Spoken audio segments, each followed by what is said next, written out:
Welcome to Sergio Creativity. The hiccup rule. Finnish consonants. Welcome. In this session, we're going to learn about the heartbeat of Finnish pronunciation, the consonants. In Finnish, if you see a letter once, it is a single beat. If you see it twice, it is two beats. Now, don't try to memorize this. Just follow the logic. If you need a moment to think, just hit the pause button. Let's start with a very common sound, the T. Imagine you were talking about a tiny worm. In Finnish, that is mato. Student, say mato. Mato. Good. One T, one quick beat. Mato. But now, imagine you're looking at a carpet or a rug on the floor. That word is matto.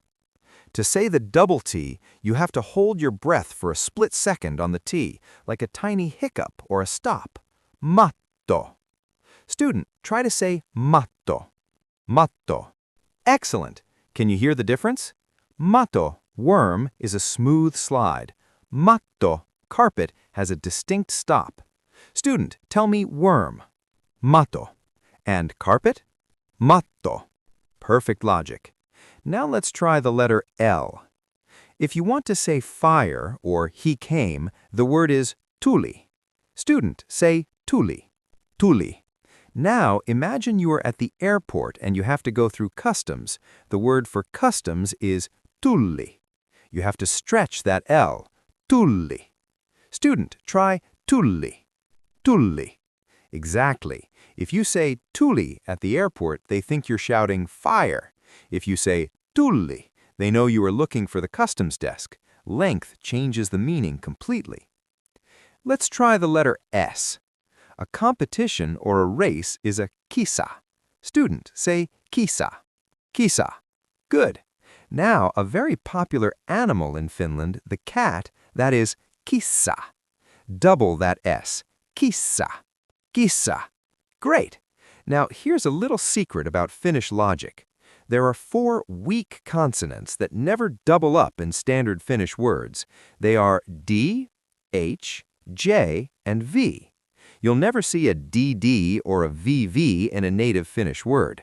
They're the lonely consonants. Student, can you repeat those 4 consonants that never double? D, H, J, and V. Correct. So if you see the word for heavy or hard, it is kova. Because it has a V, you know it will always be a single quick beat. Kova. Student, try kova. Kova.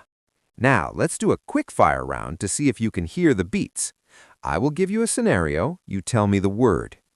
You are at a race. Is it kisa or kissa? Kisa. You are stepping on a rug. Is it mato or matto? Matto. You see a cat. Is it kisa or kissa? Kissa. You are at customs. Is it tuli or tulli? Tulli. Brilliant. You've just mastered the most difficult part of Finnish pronunciation. You aren't just pronouncing letters, you are keeping the rhythm. As long as you remember the stop for double letters, you will be understood. Nähdään pian. See you soon.